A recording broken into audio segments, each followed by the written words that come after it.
para abrir a câmera, para, sei lá, abrir o áudio, viu? Não precisam se constranger. Até mesmo porque a opção de manter câmera fechada e áudio fechado é sempre de vocês. Eu gosto de interagir. Então tá, vamos. Olha, como é que a gente vai dividir então essa revisão? Hoje e sexta. 19 horas nos 2 dias, tá? 19 horas hoje, 19 horas na sexta, até as 21 horas, ou em torno disso, um pouquinho menos, um pouquinho mais, até a gente encerrar o que está planejado para hoje. Sexta-feira é um dia que eu deixei exclusivo para que nós falemos de construção de texto. A gente só vai analisar os textos feitos. Alguns textos que eu já tenho aqui, já de um tempinho, né, que são textos bons, de diversos temas, com eixos bons, com boas referências, com todos os elementos da proposta de intervenção, que são textos de ex-alunos, que a gente pega ali, dá uma melhorada e traz para cá para vocês, porque os textos em si já são muito bons. Tem os textos dos meus próprios alunos aqui dessa turma, por exemplo, eu tenho Mariana, que escreve muito bem, eu tenho as irmãs, né, Amanda e Camila, que escrevem muito bem, enfim, tem os meninos também. Então, é um dia que normalmente eu trago textos, a gente vai falar de texto, construção textual, a gente vai analisar, sabe, por exemplo, vamos pensar que eu vou ler aqui o texto da Mari Carnielli, li o texto de Mariana. Vocês que não tinham acesso ao texto dela talvez vão olhar e falar, olha como que ela constrói, olha como que ela usou a referência X, Y. Vocês vão ver os padrões. O que é o padrão? Que todos os parágrafos iniciam com elementos coesivos, operadores argumentativos, tá? Como que há uma construção de proposta de intervenção padrão. Eu vou ler texto aqui de 3 pessoas diferentes, por exemplo, e todos têm um padrão. Então, você vai ver que essa simetria, ela precisa ser respeitada, não é um luxo, tá? Enfim, é um dia que eu faço esse pente fino nos textos. Trago textos nota 1000, sim, textos bem avaliados. Enfim, é o dia que a gente faz aquela correção boa. Normalmente, se der tempo, normalmente eu trago um texto para a gente corrigir. Aí a gente vai corrigindo o texto ali, ajustando o que ele pode ficar melhor, como que ele era, como que ele ficou, para também fazer uma correçãozinha básica de linguagem. Lembra que linguagem, o grande tropeço da maioria das pessoas é, sim, dona vírgula, né? Vírgula, crase também, e questões de vocabulário, certo? No mais, são ocorrências mais ocasionais. É uma concordância que não ficou legal ali, ou às vezes uma ortografia que passou displicente ali, mas erro recorrente normalmente está no campo da pontuação e no campo da regência, né? Com o uso do acento indicador de crase. Para além disso, vocabulário. Vocabulário faz toda a diferença. Ter a palavra certa no lugar certo faz uma diferença tremenda aqui, tá bom? Bem, então vamos começar? Vamos trabalhar? Alguma dúvida de início? Alguma coisa, assim, alguma inquietação? Eu pergunto isso porque, a essa altura, galera, é super, hiper, mega comum que a galera esteja louca, doida por causa das publicações que estão aí na internet sobre possíveis temas. Ah, você acha que vai cair isso? Você acha que vai cair aquilo? Gente, fica à vontade para perguntar. Mas lembre-se o seguinte, são apostas que podem estar muito assertivas, podem estar longe, enfim, isso não define se você vai bem lá. Prova disso é quem já passou aí pelos mais diversos anos, talvez já vem fazendo o Enem desde o ensino médio, o fato de você, às vezes, não ter visto a proposta em si lá na escola, não definiu que você, por causa disso, não conseguiu escrever. Então, na verdade, é o processo de leitura, leia bem o seu texto, faça o melhor que você puder, leia o texto motivador e aplique os seus conhecimentos de escrita e de referência ao tema. O tema que surge lá, né? Deus abençoe que vocês vão conseguir discorrer, sim, com base em toda a carga que vocês vêm trazendo, tá bom? Então, hoje eu começo e hoje eu vou me ater a possíveis abordagens, possíveis temas, todos com base, assim, em questões meio que estatísticas mesmo, que a gente vai vendo, a gente vai observando de um ano para o outro. Hoje eu estou toda trabalhada no Senado, tá bom? Toda trabalhada em questões relativas à lei, aquilo que a sociedade vem comentando e os portais governamentais vêm divulgando, tá bom? O pessoal que está com a apostila 2 aí, pode deixar a tua apostila aberta, que várias vezes eu vou tocar nela aqui, vou falar sobre a apostila 2, então se ela estiver por aí, pegue-a, porque hoje é aquele dia, tá bom? Eu vou te pegar daquele jeito hoje, no sentido aí da redação, tá bom? Vai ser legal, vai ser top. Então tá, vamos lá? Vamos apresentar a nossa tela. Lembrando que eu estou com a outra aqui do lado, então não vou ficar sem o chat de vocês, não. E se eu demorar para ver, chama atenção. Dani, alguém abre aí e fala, ó, Dani, tem pergunta no chat, e aí a gente vai construindo aqui uma ideia super, hiper, mega tranquila, legal. Hoje, nossa 14ª aula, fechamento do curso, né? Vi um possível tema, baixa imunização infantil em questão no Brasil. Ótimo. A questão aí da vacinação, primeiro, ela é recorrente, importante e relevante, porque todo tema que vem no Enem é um tema de relevância social. Bacana, legal? Possível? Sim, possível. Baixa imunização em discussão no Brasil, você vai discutir o quê? Logicamente, você vai falar a respeito da sociedade que tem se negado a vacinar, normalmente em razão de quê? Em razão das fake news, em razão desses discursos que perpassam, né, essa temática. E, lógico, também você vai apelar para que o governo faça uma movimentação um pouco mais intensa. Você não vai dizer que ele não faz, que ele não preocupa, porque tem havido movimentos para imunização, mas tem encontrado uma certa resistência social. Já digo a você, se cair um tema como esse, eu acho pouco provável, porque ele é meio óbvio, mas se cair, para a gente é lucro, ok?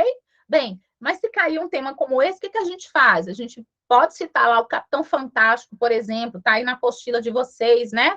Que é um filme muito interessante, muito legal, que fala justamente de uma família que tenta se manter ali sozinha, sem se preocupar em viver em sociedade. Uma família que resolve não vacinar seus filhos também tem esse movimento de, às vezes, não entender que a família participa da sociedade. A família é a célula nuclear da sociedade. Então, é bem importante, se cair um tema como esse, pensar sob esse viés. A primeira grande questão é por que a sociedade, por que tem havido a baixa imunização de crianças? Pergunte ao tema. Qual que é a minha super dica aqui desde sempre? Gente, transforme o tema em pergunta.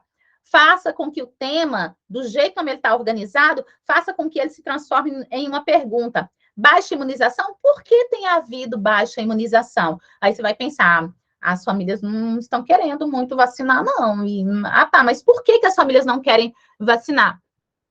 Normalmente porque tem receio desses processos, né? Tá, então é falta de informação, falta de clareza na informação, um excesso aí no sentido bombardeamento das fake news. Qual que é o problema? Mas sempre traga dois pontos. Um ponto tem a ver com a família, o outro ponto tem a ver, talvez, com ainda a ver por parte do Estado a falta um pouco mais incisiva nesse sentido, né? Então, ache dois pontos de argumentação que você dê conta de levar adiante, de desenvolver, e a partir daí você constrói uma proposta de intervenção. Por exemplo, se o problema está na sociedade, como que a sociedade, então, deve ser abordada para mudar essa perspectiva? Se o problema está por parte do Estado, se há ainda falha estatal, se existem lugares em que a cobertura vacinal ainda não chega, não alcança, como resolver isso? Lembra, problema aceso é problema que depois você precisa apresentar uma forma de apagá-lo. Se existe o problema se o problema é que a blusa da Daniela é laranja, essa blusa laranja, não sei, não gostei dessa blusa laranja de Dani. Lá no final, querido, você diga, portanto, para resolver o problema é preciso trocar a blusa da Daniele. Então, é sempre assim, bem esquemático, tá? Problema apresentado é problema que depois vai requerer uma intervenção. Tá. Para início de conversa, hoje a gente retoma aqui rapidíssimo, porque nós falamos na outra aula, toda a galera que está matriculada e que está presente no nosso curso de revisão, vocês têm acesso à aula anterior, quando eu vim retomando a estrutura da dissertação e falando, por exemplo, sobre esse print aqui. Esse é um print de ouro, tá com os meus alunos na apostila 1 do curso. Esse print é de ouro, gente, de ouro mesmo. É o print de onde, Daniele? Esse print, gente, é do Manual do Corretor do Enem, tá? Do Manual do Corretor do Enem. Nada mais, nada menos do que o cara que vai corrigir o teu texto, guri. Então, o que você vai fazer? Você vai observar que na abertura de cada parágrafo, sempre, sempre, sempre eu tenho um elemento coesivo. Então, você não vai negociar essa apresentação, tá? Diante desse contexto, olha que eu vim instruindo o pessoal na correção nesses últimos dias aí com os vídeos, dizendo, pelo amor de Deus, pelo love de God, coloque aí como a primeira partezinha, a entrada do seu parágrafo 1 do desenvolvimento, uma estrutura coesiva em que necessariamente você vai usar uma estrutura, um pronome demonstrativo, tá bom? Por quê? Diante desse cenário, esse desse aponta necessariamente para esse daqui, ou seja, amarra o parágrafo 1 ao parágrafo 2. Isso chama-se coesão entre parágrafos. Eu preciso que exista isso daí. Quando eu digo eu, não estou dizendo eu exclusivamente aqui, não, estou dizendo o corretor, tá bom? Aí qualquer variação, desde que haja um pronome demonstrativo, está aceita. Diante desse cenário, perante isso, diante desse exposto, tá bom? Perante essa pauta, qualquer estrutura que você colocar aqui, verifique se ela tem um pronome demonstrativo, tá? O pronome que a gente chama de anafórico, porque ele aponta para o que foi dito anteriormente, ele liga as partes do texto. O terceiro parágrafo, ele vai vir com um operador argumentativo que tem a ver com a sua discussão. Por exemplo, nesse print aqui vem um por outro lado, ou seja, é quando eu tenho um argumento e esse daqui é um argumento que se opõe, é um argumento de oposição. Aí poderia ser por outro lado, em contrapartida, começar aqui com todavia, entretanto. Mas se eu quero somar argumentos, como normalmente nós fazemos, aqui pode ser um além disso, ademais, outro sim, sempre a presença aqui desse elemento coesivo tem a ver com o tipo de discussão que você está fazendo e tem que haver essa presença, correto? Bem, do mesmo modo eu vou dizer a você, é preciso que nós coloquemos um elemento coesivo lá no finalzinho, tá bom? No último parágrafo. Aqui não tem muita variação, não, gente. Aqui é, portanto, logo, por conseguinte. Tá? Colocou esses três, aí, assim, eu até digo a vocês, colocar assim, diante do exposto, medidas devem ser elaboradas para minimizar o problema. Até isso, eu tenho falado com os meninos, não façam só isso. Coloquem, assim, descaradamente, um elemento coesivo. Por exemplo, diante do exposto, portanto, medidas devem ser elaboradas para amenizar o problema. O elemento coesivo aqui de conclusão, por que eu digo a você, bem, eu no meu conhecimento linguístico, eu sei que o diante do exposto, ele amarra tudo que foi dito anteriormente. Mas eu tenho dito a vocês, pessoal, nem todo corretor do Enem é corretor profissional, ele está treinado, então, assim, ele está mecânico. Disseram para ele, procura o elemento coesivo lá no tópico frasal, ou seja, na primeira frase do último parágrafo. Talvez, até por falta de cautela, de cuidado, por não encontrar isso tão explícito, eu temo que vocês percam um ponto. Então, por favor, guarda o que eu estou dizendo. Não abra mão de colocar um elemento coesivo, e aí você só tem 3 variações básicas, assim, para não confundir nem ficar enlouquecendo e mudando muito. Portanto, logo ou por conseguinte, tá? Use qualquer um desses aí. Daniele, mas eu tenho outros elementos coesivos de conclusão, não tenho? Tenho assim, dessa forma, dessa maneira, que vão indicar a conclusão, o fechamento de uma ideia geral. Sim, mas esses você vai usar no interior do parágrafo, porque eu preciso também fazer coesão intra-parágrafo. Olha só aqui, ó, de azul, ó, intra, ó, ponto final, começa o período com elemento coesivo, ponto final, começa o período com elemento coesivo, ou às vezes dentro da própria estrutura argumentativa, que um tendo em vista que, um já que, uma vez que, estrutura explicativa. Você precisa apresentar elemento coesivo pelo menos 2 vezes dentro do texto, dentro do parágrafo, perdão, dentro do parágrafo que você está ali construindo. Então, por exemplo, aqui eu tenho esse, que é um pronome demonstrativo que retoma o que eu disse anteriormente. Aqui eu tenho um operador argumentativo de oposição, entretanto. Aqui eu tenho uma ideia de conclusão. Aqui eu tenho ela, que retoma um termo para evitar repetição, é um pronome pessoal. Aqui, de novo, eu tenho um pronome pessoal. Aqui eu tenho uma estrutura de operador argumentativo. Além disso, o que a gente tem? O que você está observando daí? Você está observando o termo rede social e o termo internet. Olha, falei na outra aula, volto a dizer, que agora é para rever mesmo. Pessoal, e embora eu tenha dito, deixa eu falar aqui para algumas pessoas passarem vergonha. Oh, meu Jesus amado. Oh, gente, embora a Daniele fica falando o tempo todo, anota aí, meu querido, anota aí, pelo amor de Deus, não esquece não me deixa triste, pelo amor de Deus. Gente, vocês têm que colocar o elemento coesivo o recorte textual em todas as partes da argumentação. Então, por exemplo, se o meu texto aí está fazendo referência, né? O meu texto está fazendo referência, de repente o tema é assim: o uso da tecnologia pelas crianças da escola pública brasileira. Por exemplo, uso, tecnologia, crianças, escola pública. Esses termos que compõem o nome, o tema, eles precisam aparecer em todos os parágrafos. É lógico que você vai usar sinônimos para não ficar repetindo exatamente os mesmos termos, mas é preciso voltar em uso da tecnologia, em crianças e escola pública. Então, todos esses recortes temáticos têm que voltar em todos os temas. Gente, eu nunca peguei tanto texto tangenciado como foi nessa última aplicação agora nos últimos dias. Pessoal, acho que de cada 6 que eu corrigia, pelo menos um aparecia com, assim, não ter trazido o recorte específico que a gente pediu, tá bom? Então, cuidado com isso, porque senão você vai perder ponto mesmo. E, sobretudo hoje, no momento atual, em que os temas do Enem são bem alongados. O que acontece? Muitas vezes o pessoal cita o tema parcialmente e a nota também vai ficar parcial conforme a sua referência, tá? Vamos aos eixos temáticos, vamos pensar em temas para este momento. Vocês vão ver que eu vou citar tanta coisa aqui hoje que você vai ficar zonzo aí. Todavia, tudo que nós falarmos aqui, de um jeito ou de outro, nós já tocamos, nós já falamos. Aí você vai acionar seus conhecimentos aí para produzir excelentes argumentações. Aqui já falamos sobre isso na semana passada, que são os temas transversais da Base Nacional Comum Curricular.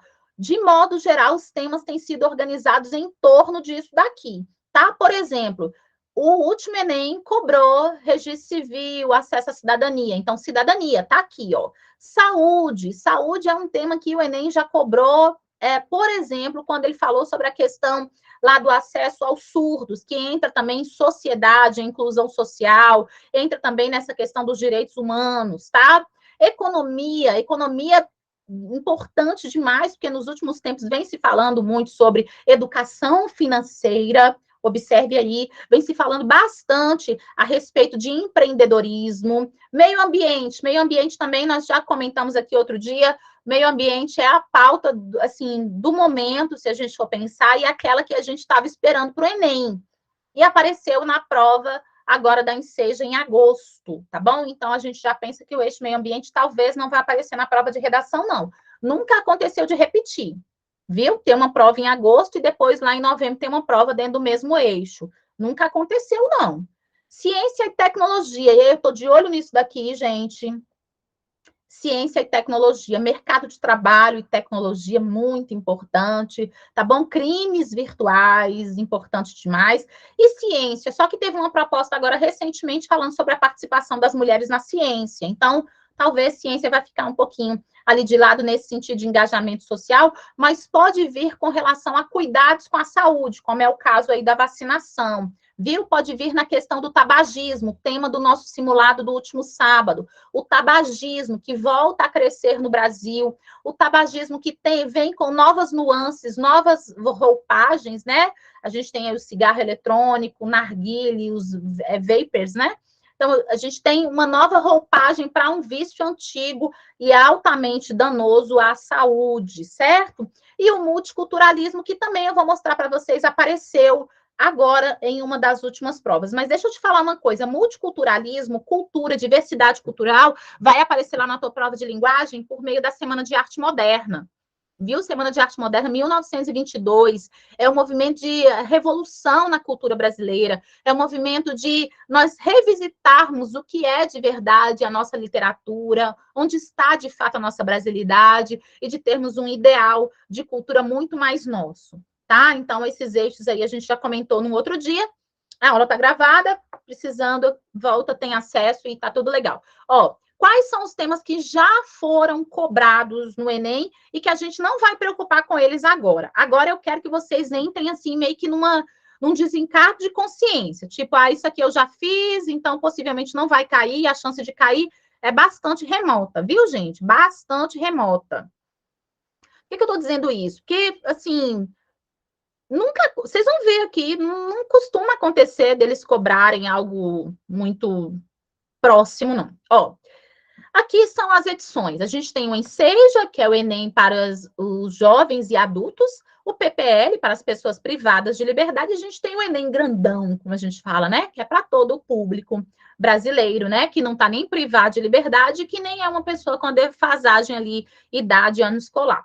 Bem, em 2022, este ano, agora, o Enseja trouxe esses dois teminhas aqui, ó. O papel da tradição oral na preservação da cultura. Olha que interessante. Então, caiu cultura agora recentemente. Ô, Dani, então vai ao encontro desse eixo aqui, né? Vai ao encontro desse eixo aqui. Já caiu alguma coisinha nesse sentido. A chance de voltar é pequena, tá? Desafios da indústria da moda na preservação do meio ambiente. Olha só, meio ambiente, indústria da moda, meio ambiente, poxa vida, consumismo e sustentabilidade, né? Nós já até comentamos aqui, olha só. Educação para o consumo, educação ambiental, tá tudo dentro desse eixo aqui, que legal. Então já passou também. Olha só o tema de 2021 da Enseja, do ano passado. O reconhecimento da contribuição das mulheres na ciência. Mulheres na ciência. Então, voltou a falar sobre as mulheres, e aqui está falando das ciências da saúde. Aqui você poderia citar a Nise da Silveira, por exemplo, né? Você poderia citar o filme Estrelas Além do Tempo. Olha que interessante. Bem, a Zilda Armstein, acho que é assim que você diz.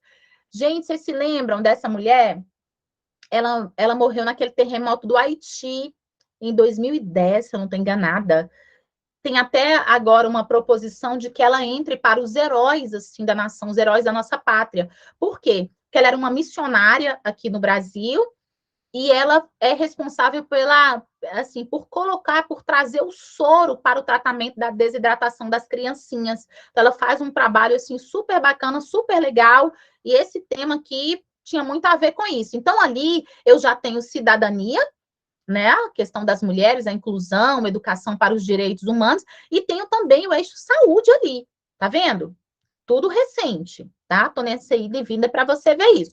A falta de empatia nas relações sociais. Olha, engraçado, o Enem nunca tinha cobrado algo que parecesse, assim, meio subjetivo. E trouxe esse tema em 2020, mas é lógico que parece subjetivo, mas não é. É ano de pandemia. Pandemia tem tudo a ver com empatia. Eu ter o simples fato de, por exemplo, usar a máscara. Entende? Então, falta de empatia nas relações sociais. Aconteceu, onde é que a gente pode jogar aqui cidadania e civismo? É lógico, né? Acho que é o mais adequado. Aí depois, 2019, combate ao uso indiscriminado das tecnologias digitais.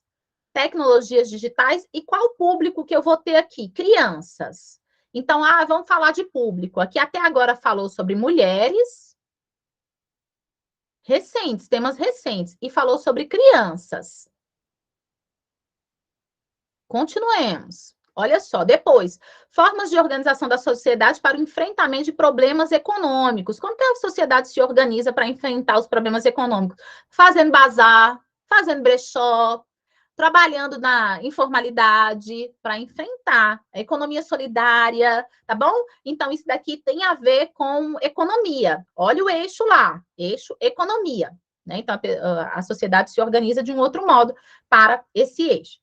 Beleza. Aí depois, tá, e aqui, combate ao uso indiscriminado de tecnologias, está aqui, ó, ciência e tecnologia, especificamente sobre tecnologia. Ok, continuemos. Consequências da busca por padrões de beleza. Padrões de beleza, isso aqui é um tema mais antigo, né? Então, a gente até poderia pensar numa revisitação a ele, associada a uma outra questão. Por exemplo, falei aqui com os meus alunos sobre a morte da Paulinha Abelha, ali em meados de março, pela busca, sim, essa pressão de um ideal de beleza, mas também pelo uso indiscriminado de medicamentos. Então, isso daqui é lógico que tem a ver com saúde, com bem-estar, também com uma questão social, né? Então, importante aí para a gente. Depois, alternativas para a diminuição do desperdício de alimento. Desperdício de alimento, mais recentemente, a gente está com uma preocupação maior, que é a falta de alimento, né? Então, aqui era uma questão de desperdício, de mau uso, né? Mas hoje a gente está com uma perspectiva um pouco maior. Bem, Abandono afetivo de idosos, aqui no Brasil, ficou faltando aqui. Então, novamente, olha os públicos que a gente havia falado. Então, a gente tem ali sobre o idoso. Agora a gente já entra na seara dos temas do PPL, ó. Abandono afetivo de idoso. Perdão, do ensejo especificamente. Abandono afetivo de idoso caiu sobre idosos no ano passado. 2020, né? Tem pouco tempo, 2020. Combate ao abuso sexual de crianças. Olha de novo a questão das crianças, tá aqui, e nesse caso, violência contra a criança, violência especificamente sexual. Então, assim, eu acho que violência doméstica, por exemplo, pode não aparecer porque falou há pouco tempo sobre violência sexual. Porque também, no contexto da pandemia, as crianças dentro de casa, né, mais expostas a esses algozes. 2020 foi falado sobre o saneamento, a importância do saneamento para a população brasileira. Aí, no caso, foi no ENSEJA, né, no ensino fundamental. Então, a gente tem aqui saneamento, ó, dentro dessa noção de saúde, mais especificamente, mas também envolve o meio ambiente. Nós trabalhamos aqui, né, a questão da gestão dos resíduos envolve o meio ambiente, mas especificamente, talvez mais no âmbito da saúde.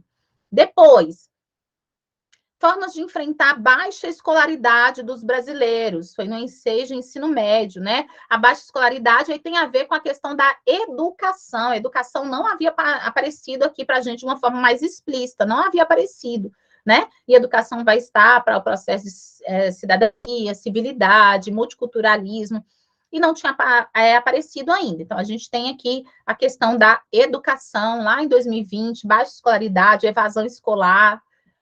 2019 também consumo consciente, meio ambiente, organização do tempo do acesso às redes sociais, então agora aparece de novo redes sociais dentro do eixo aí importante para a gente, que é o eixo tecnologia. Inclusive, na minha modesta opinião, é um dos mais importantes. Dani, você vai liberar esse material depois para nós? Sim, já está liberado. Dani, você acha que o tema desafios para combater os... Dá uma olhadinha aí, senhorita Melissa, é o nosso tema da semana, já está lá na nossa plataforma. Eu não sei do Instagram, mas da minha pesquisa tem muita possibilidade, viu, gata? Da minha pesquisa tem muita possibilidade, tanto que eu mesma não tinha assim pensado com tanta veemência como eu vim de domingo para cá, vasculhando as possibilidades, visitando, e eu acho que esse tema é bem interessante. Beleza. Dani, você acha que... Ok, eu vi uns temas sobre democratização do acesso à leitura. Vou mostrar aqui para vocês também. Leitura é importante. Saneamento básico, eu acho que é algo que apareceu muito recentemente. Eu acho que não. Mas pode ser, né? Vai que eu estou falando aqui, a Daniela falou que não. Pode ser, mas não é uma grande aposta da minha parte. Mas nós fizemos também sobre eles. Mobilidade urbana. A colega colocou aí, Daniela, mobilidade urbana. Gente, mobilidade urbana é um tema bacana, ótimo. Quem me conhece sabe que eu sempre dou exemplo de mobilidade urbana. Gente, mobilidade urbana, os impasses são com relação à estrutura e o comportamento do cidadão. Basicamente isso. Qualquer problema de mobilidade urbana, normalmente você vai jogar para essas pautas. Bem, só que mobilidade urbana, no Brasil, a gente tem uma vasta possibilidade. Pessoal, aqui para a gente é carro, moto, bicicleta, ônibus e tal. O Enem é um processo macro. O cara que mora lá, sei lá, na região norte, lá é barco. Lá é um outro modal. O cara que mora, de repente, numa metrópole, ele tem outros modais, entende? Então, assim, eu acho mobilidade urbana muito amplo para a gente pensar. Aí, o que acontece? Tem os novos modais, por exemplo, o uso da bike, né? A adesão ao patinete, menos poluentes, que pode ser uma perspectiva ajustada, digamos assim, à questão dos impactos ambientais, e tem essa perspectiva da inclusão, né, das pessoas com deficiência. Mas acho que já veio aí tema de inclusão de pessoas com deficiência, não sei, eu não iria muito para essa pauta, não. Mas se sim, novamente, é no tocante a direitos, né, e a ausência de visibilidade. Joga a teoria da invisibilidade social e joga a questão das leis do direito, né, do tratamento igualitário, que você já vai sair no lucro. Cultura do cancelamento, também tem proposta para a gente aí em torno disso, que tem a ver com a pesquisa que vocês vão ver que eu fiz aqui, que é a questão dos crimes contra a honra, tá bom? E turismo. Não sei, até hoje ainda não acreditei em proposta sobre turismo, porque eu acho que ainda está um pouco distante do que as pessoas mais simples dão conta, tá? Dani, você acha que vai cair algo sobre LGBT? Olha, eu penso, levando em conta esse panorama aqui, que é uma possibilidade, por quê? Aí, assim, gente, estou falando de possibilidades porque os temas são os mais diversos. Porque há muito tempo que se fala sobre minorias de uma forma não específica, não se falou ainda sobre o público LGBTQIA+. E o Brasil, gente, vem marcando, assim, índices extremamente elevados de violência contra esse público, entende? Então, não demora também vir algum movimento aí dizendo que o Enem é excludente, que esse é um tema de alta relevância que ele nunca traz por causa dos governos e tal, e tal, tal. Então, eu acho que vale a pena a gente ficar de olho, que foi o que eu coloquei para vocês, e vou mostrar para vocês, quando eu falei lá do combate à homofobia no futebol, vou mostrar para vocês que tem publicação sobre isso no site do governo, tá? Ainda não foi abordado nada sobre e acaba tendo relevância, né? Tem um porquê, tem uma importância social, viu? E outra coisa, gente que vem com discurso extremo vai ficar fora, vai perder e tá tudo bem, né? A gente quer mesmo é que quem não dá conta de fazer, não dá conta de respeitar o direito do outro existir, tem que ficar de fora mesmo. Tá, então o Enem grande já falou sobre cidadania, que está lá no nosso eixo, ao tratar do direito à certidão de nascimento, ao documento, né? Doenças mentais, então aqui de novo o eixo saúde apareceu agora há não muito tempo, acho que alguns de vocês ainda fizeram. O desafio de reduzir as desigualdades entre as regiões do Brasil. Gente, eu acho essa proposta super difícil. Desafio de reduzir as desigualdades entre as regiões do Brasil. Por quê? Porque é muito amplo. Qual desigualdade que eles estão falando? É regional? É econômica? Aí, assim, abordagens muito amplas também fica difícil de você cravar uma argumentação bacana ali, porque pode ser também que você tenha que se apegar a uma argumentação de lugar comum, entende? Então, acho que nunca é bom quando é muito amplo.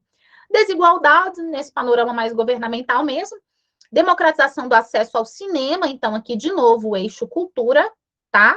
Manipulação do comportamento do usuário pelo controle de dados, tecnologia. Lá em 2018 se falou sobre tecnologia, a manipulação do usuário, né? Então isso aqui é importante, não é nem por parte do poder estatal, não. A ausência de criticidade apareceu, né? Nas redações aí tiveram nota 1000, enfim.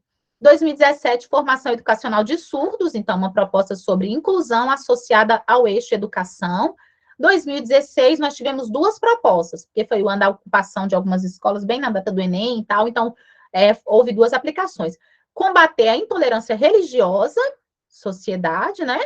E aqui questão de minorias também, de direito à crença, à fé, e caminhos para combater o racismo. Eu me lembro que essa segunda aqui mesmo eu acertei. Eu falei, gente, eu acho que vai cair, porque havia acontecido uns casos lá, eu estava apostando como primeira opção e caiu na segunda.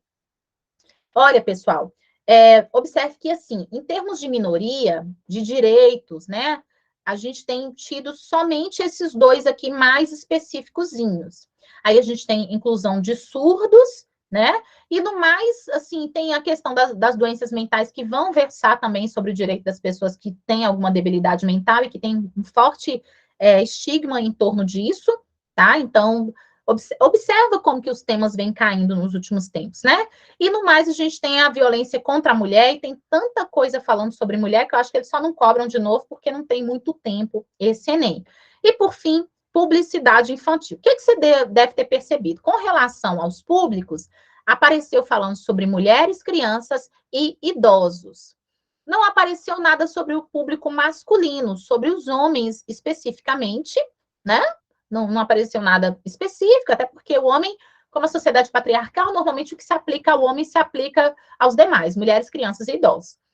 E também não apareceu nada especificamente falando sobre jovens. Então, Daniele, você acredita que possa vir esse recorte pensando no público jovem, adolescentes e jovens? Ah, eu acho. Até então, se eu for pegar para um grupo, eu jogaria para a juventude nesse momento. Bem, e com relação ao que vocês viram aqui dos eixos, vocês devem ter visto que, assim, o eixo ciência e tecnologia, ele foi o que menos apareceu. A gente viu o meio ambiente, não aparecia há muito tempo, e aí foi contemplado agora, neste mesmo ano. Então, é possível que não apareça tanto. Saúde já apareceu algumas vezes, né? Economia também apareceu só uma vez ali, o enfrentamento, né, das questões de economia, de o enfrentamento social, né, para os problemas econômicos. Então, pessoal, pensando que cidadania e civismo tem muita coisa, direito da criança e do adolescente, envelhecimento já caiu, isso aqui já caiu. Olha só, educação em direitos humanos, gente, é respeito às diferenças, não caiu ainda de uma forma, assim, voltada para o público LGBT, mas falou-se de surdos, né, da intolerância religiosa e de racismo. Educação para o trânsito não caiu ainda também, não caiu. E vida familiar e social, todos os problemas que circundam a vida da família e da sociedade. Como a família é um nicho menor, né, da sociedade, com seus valores, talvez por isso não tenha tocado ainda de uma forma tão profunda. Tá, então observe que muita coisa aí já apareceu. E todos estão dentro desses nichos, não escapam a esses nichos da BNCC. Aí, só para voltar aqui no que eu falei nas outras aulas, pessoal, não perca de vista que falar sobre o papel dos cidadãos e do Estado são, assim, eixos assertivos para a maioria das nossas teses, tá bom? A inoperância governamental, você pode até usar esse termo, né? Inoperância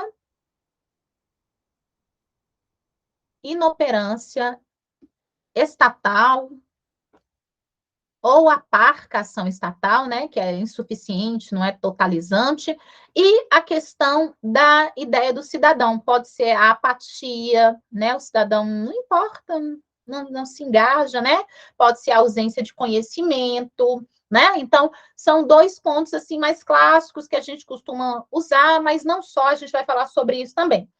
Sobre segurança das crianças no trânsito, achei bem específico. Olha para você ver, esse, Gabi, é super específico e é muito relevante. Porém, se falou sobre criança agora muito recentemente. Mas se for, por exemplo, a segurança dos jovens no trânsito, pensando, por exemplo, quando eles estão na direção, ou se aventuram na direção, ou misturam álcool e direção, porque segurança das crianças no trânsito, basicamente, as pessoas vão falar sobre o uso do cinto de segurança. Né? Assim, eu acho que no final das contas o tema é bom, mas a argumentação pode ficar um pouco ali curtinha, né? Encurtada. Em todos os temas, gente, todos os temas, todos que se a gente voltar ali, você vai ver todos, um direito é ferido. Então, você pode ir, sim, na cidadania mutilada, no cidadão de papel, na carta magna que não se cumpre, isso daí é coringa, funciona. Só que assim, ô Dani, funciona, mas meu texto não vai ficar sem autoria? Gente, a autoria quem dá é você, até na escolha de vocabulário. É a forma como você organiza a sua discussão que expressa a autoria ou não. É a forma como você apresenta, explica, embasa os embasamentos que você traz e você conclui mostrando os desdobramentos imediatos do problema, reforçando que o problema é um grave problema. Então, fechar cada parágrafo, reforçando o problema, é lindo, é divino, não é nem desta terra, tá bom? É muito lindo. Todos os temas são sociais. Fala assim, Daniele, eu acho que vai cair no eixo sociedade. Ou, hello, de Marte é que não iria falar, tá bom? Todos os temas são sociais. Gente, pega aqui, ó, a OMS. Você deve estar anotando aí. Você está anotando? Alguém me fala aí. Você está anotando? Como é que vocês assistem a minha aula, hein? Eu fico pensando. Ó, Mel, eu fico daqui pensando. A OMS, Organização Mundial de Saúde, ela diz que, ela entende, né? Ela afirma que o ser humano é um ser bio, psico e social.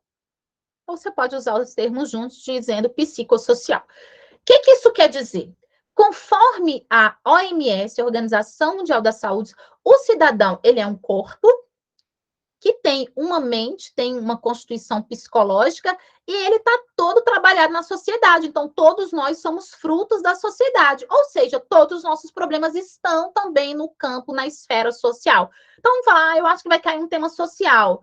Véi, a gente pode falar, véi, para, que isso é redundância, isso é querer falar bonito, todos os temas são sociais, ok? Sendo todos sociais, gente, eu ainda não vi um tema, só de ofício eu tenho 16 anos, eu ainda não vi um tema que não pudesse, a gente não pudesse usar educação.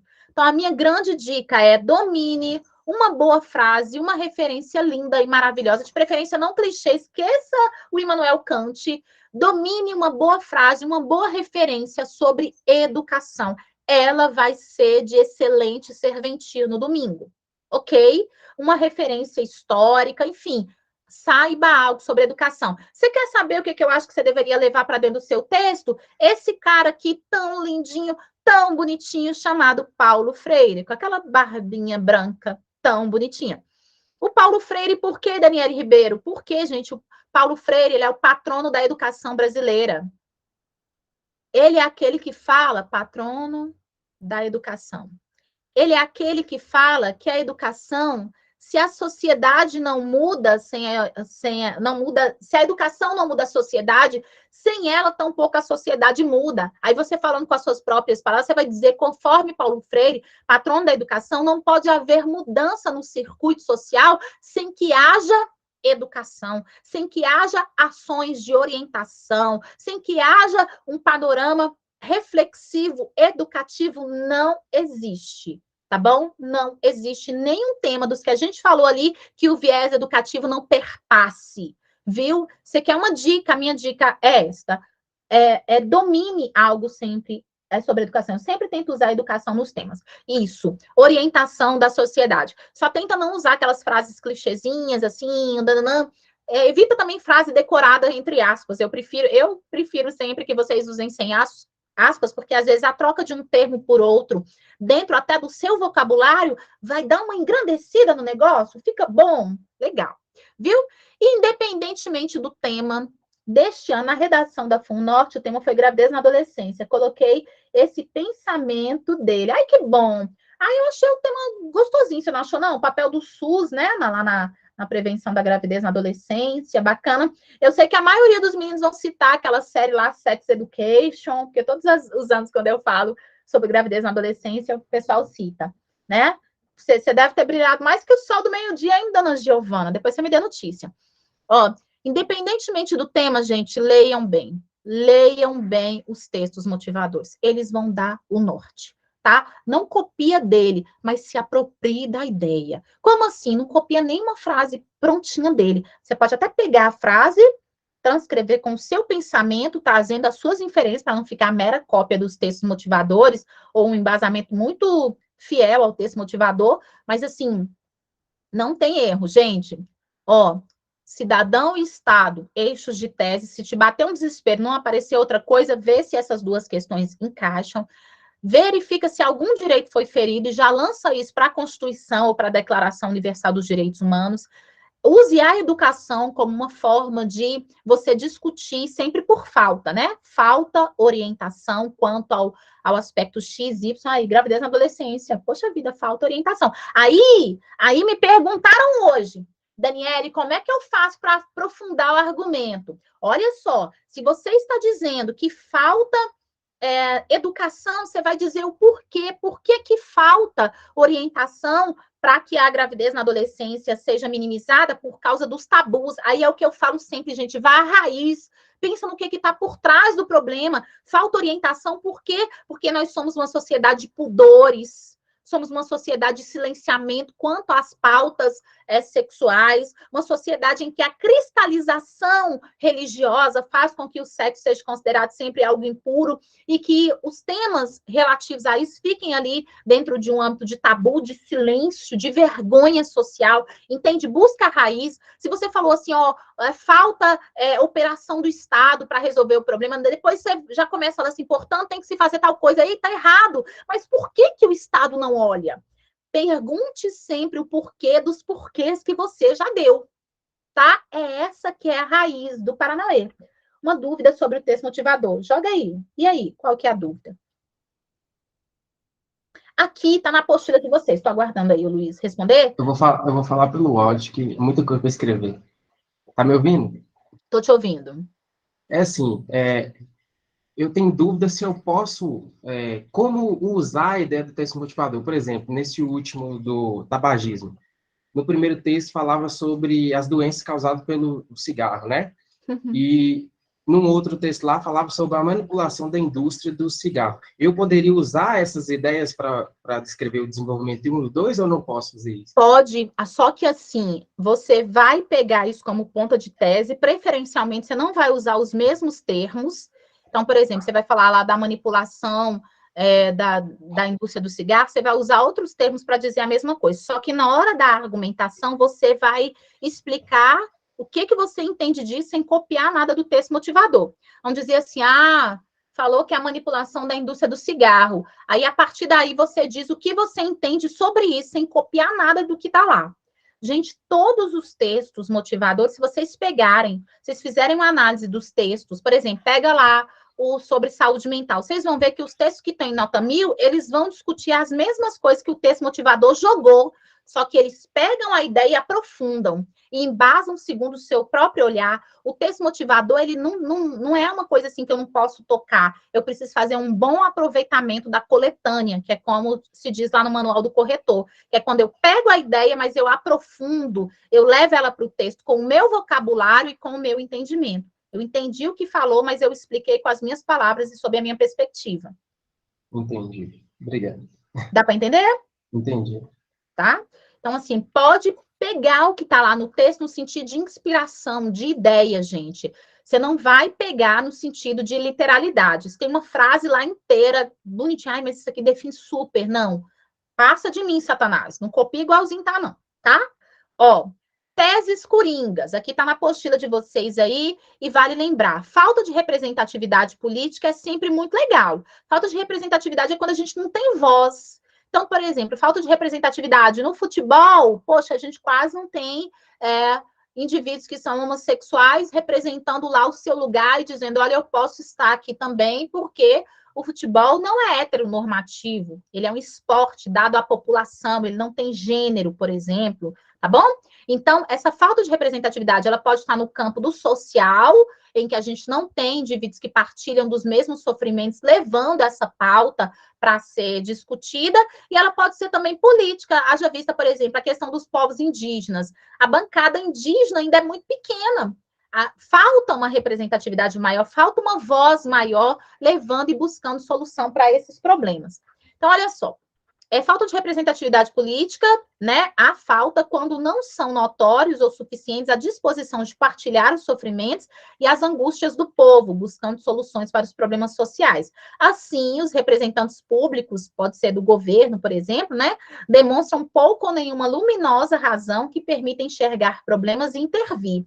Isso se revela na ausência de ações para acabar com infortúnios que flagelam o povo e também de eliminar as regalias políticas que produzem corrupção e vazam dinheiro público. Então, falta uma política preocupada em representar o pobre de verdade, falta ali um deputado que abrace uma determinada causa, enfim. As pautas políticas, elas acabam não vindo ao encontro daquilo que a sociedade de fato precisa.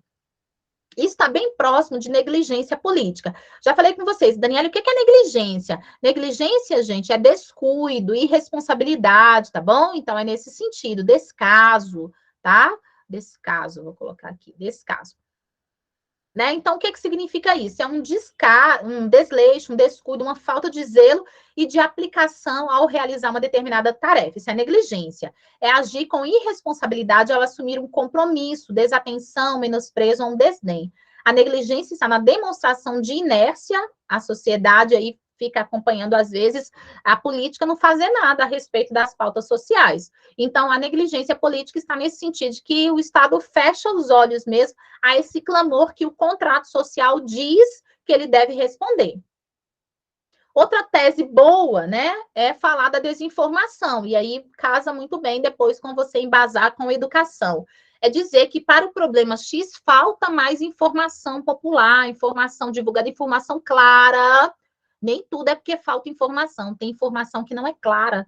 O interesse é que ela exista, mas ela não seja compreendida, percebe? Tá? Então, isso daqui também é bem interessante. A utilização das técnicas de comunicação e informação para induzir ao erro, manipulação, ou dar uma falsa imagem de realidade, discursos de ódio, fake news estão por aqui, mediante a supressão ou ocultação das informações, a minimização da sua importância ou a modificação de um determinado sentido.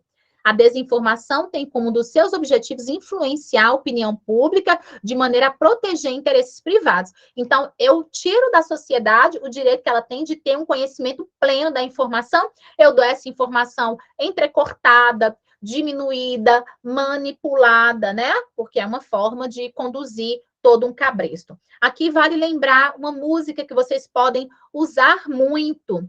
Não sei se é exatamente esse o título dela, mas eu vou colocar aqui, ó, Vida de Gado. Vida de Gado de quem, Dani? Do Zé Ramalho. Tem tudo a ver com ausência de informação, com um povo que está perto da ignorância o tempo inteiro, marcado pela ignorância, e que vai levando, né? A vida dele vai sendo como um gado que é empurrado, que é marcado, que ainda assim permanece feliz, mas que está marcado, sem chance de ascender, tá? Bem, outra ideia coringa que dá para ajudar, né, a discutir muitos temas é a falta de educação política voltada para um determinado tema, né? Então, a política educacional, ter aí toda uma movimentação nesse sentido de oferta de conhecimento. A ausência de oferta de conhecimento total ou parcial é sempre uma estratégia a favor da desinformação, o que minimiza engajamentos, o que minimiza inclusão digital, o que maximiza, no caso aí, por exemplo, da colega que colocou, né, os crimes virtuais, o que faz com que o discurso de ódio encontre mais amplidão, o que faz também com que a gente seja manipulado pelas mídias nas suas mais diversas pautas, seja educação sexual, corpórea, questão ética e de valores, né? Enfim, vira essa nuvem de problemas. A questão ambiental também entra aqui, né? Então, falta educação política, faltam políticas educativas voltadas para um tema A ou B, e a gente pode ainda falar sobre a questão da impunidade.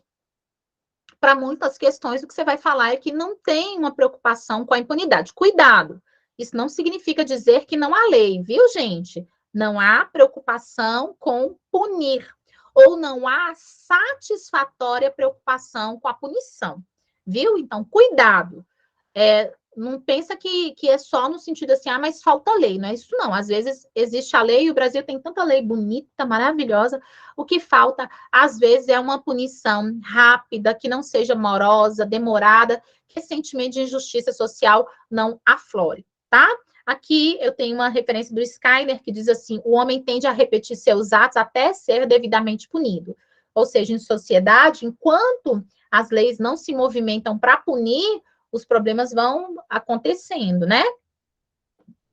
Mas aí vem a pergunta: o que é um repertório realmente bom, realmente bacana, legitimado? Gente, um repertório realmente bom, realmente bacana, realmente legitimado, ele vai estar sobre esses 3 pilares. Ó, tá aí na apostilinha de vocês. Ele precisa ser legítimo, ou seja, verdadeiro. Eles têm que estar dentro de uma área do conhecimento. Ah, você citou um filósofo? Ah, não, foi uma pauta histórica? Ah, foi uma informação, um fato, foi um dado, uma notícia, tá? Ele tem que ser legítimo, verdadeiro, tá? Então, a primeira coisa que se verifica é se o repertório ele é legítimo, ele é verdadeiro, ele tem uma aceitação social. Depois, o corretor, ele precisa verificar se ele é pertinente, ou seja, se ele realmente está associado ao tema. Como que a gente faz para saber? Bem, a gente precisa olhar cada um dos elementos da proposta. Por exemplo, lá quando se falou sobre a formação educacional de surdos e tudo isso sob a perspectiva dos desafios, o argumento é pertinente se ele tocar um desses aspectos. Se eu uso uma citação que fala, por exemplo, sobre formação educacional, então eu tenho pertinência, porque um dos termos que compõe o tema foi contemplado pela minha citação. De repente, eu vou usar lá um dado estatístico que fala sobre a questão dos surdos. Então, esse dado estatístico, dados, vou colocar no plural, ele tem pertinência porque ele faz referência a um dos elementos do tema. Então, a pertinência verifica se o repertório que você trouxe, ele está ligado a pelo menos um dos elementos que compõem o tema. Por isso que os temas costumam ser longos e eu falo, gente, tem que trazer todos de novo ao longo do texto. tá? Como normalmente, aí por que a gente consegue perceber alguns vieses? Como normalmente os temas são de sociedade, ferem algum direito e todos eles perpassam a educação, referências nesse nível costumam ser consideradas pertinentes. Entendem? Tá? Então, isso é importante entender. Cada um dos elementos ali, você tem que verificar se os diálogos que você está trazendo, se eles têm alguma relação. Colocar uma coisa muito fantasiosa, muito distante, é arriscar décimo, tá? Já vou falando. Vocês não fazem muito isso aqui, não. Isso é bom. Produtividade é verificar se o argumento, gente, se ele é produtivo ou improdutivo. Como assim? É a gente saber se ele realmente está contribuindo para a discussão, tá? Como assim? Como é que a gente faz? Eu faço muito isso com os textos de vocês não sabem. Ó, a gente considera produtivo, por exemplo, vamos pensar que você colocou lá no tópico frasal, você lançou o problema, aí você explicou o problema, e no terceiro período do seu parágrafo, você colocou assim, nesse viés, conforme a perspectiva de fulano, de tal, assim, assim, assado, tem-se tal coisa. Vamos pensar que você colocou isso. E depois você coloca no último período, portanto, esse cenário precisa ser minimizado no Brasil. Você que acompanha minhas correções por vídeo, você sabe que eu acho horrível terminar o parágrafo desse jeito. Portanto, é preciso mudar esse cenário no Brasil. Aí você termina os parágrafos de argumentação. Cara, você já vai falar isso lá no tópico frasal da conclusão. Né? Então, assim, eu acho que é gastar a tua caneta. Aí, escuta só. A produtividade está quando eu volto, aí eu releio período 1, período 2 e o último período. Vamos pensar que você fez 4 períodos, tá? No primeiro, você lançou a tese do parágrafo, no segundo, você explicou a sua tese, no terceiro, você embasou, e no quarto, você fechou, mostrando as repercussões do problema, demonstrando a gravidade da problemática. Aí, o que eu faço? Eu volto e leio sem o repertório. Se o repertório não fizer falta, ele não é produtivo? Só é produtivo quando você consegue realmente trazê-lo para dentro da sua discussão. Por isso que eu tenho dito, gente, quando você coloca lá, por exemplo, ó, conforme Paulo Freire, patrono da educação brasileira, se a educação sozinha não muda a sociedade, sem ela tampouco a sociedade muda. Ou seja, aí você coloca um ou seja e explica. Ou seja, conforme essa perspectiva, somente a educação, nananã. Então, assim, você trouxe a perspectiva para dentro do texto. Pessoal que usa a teoria do ornitorrinco aqui, que diz, olha, conforme a teoria do ornitorrinco, do Francisco de Oliveira, o Brasil é uma simbiose, o Brasil é uma mistura entre o arcaico e seus anseios de progresso, porque o país quer prosperar, tem perspectiva de prosperidade, de progresso, mas ele convive com amarras antigas. Aí você diz assim como, e aí você traz, né, assim como a permanência do problema estrutural X. Aí, quando você coloca esse assim como, você consegue atrelar. Por isso, gente, não deixa a coitadinha da citação, da referência solta lá dentro do parágrafo, não, senão ela vai ficar humildezinha ali, ela tá ali, mas ela não faz muito sentido. Ela, às vezes ela até tem pertinência, mas ela não foi trabalhada para ela dar aquele, sabe? Aquela elegância para a tua produção, tá? Este ano a gente tem marcos importantíssimos, que se não cair na prova de linguagem, perdão, na de redação, vai cair na de linguagem, na de ciências humanas, enfim. Nós estamos aí, 1822, o que aconteceu? Independência do nosso Brasilzão, né? Então, temos toda essa ideia de cultura, de Brasil, de quem nós somos, da nossa identidade cidadã, toda aqui dentro do processo de independência. Se a gente for pensar em alguma proposta, os meninos, já apareceu aqui. Por exemplo, quando a gente vê essa proposta aqui, quer ver, ó? Quer ver? O papel da tradição oral na preservação da cultura. Eu acho que ela já lembra um pouco essa questão de cultura, de Brasil, de quem é o Brasil, né? De como dos nossos falares, de como que isso nos dá uma identidade cultural. Eu acho que já fica mais ou menos próximo ali do processo de independência do Brasil. Tá.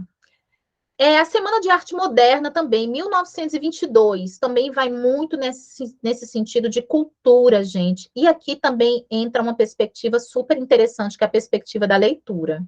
Viu? Leitura está por aqui. Semana de Arte Moderna, reinvenção da nossa arte literária também, 1922.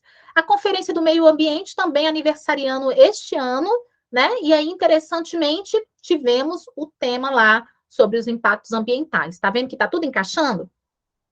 Aí a coleguinha aqui, muito espertinha, falou, Daniele,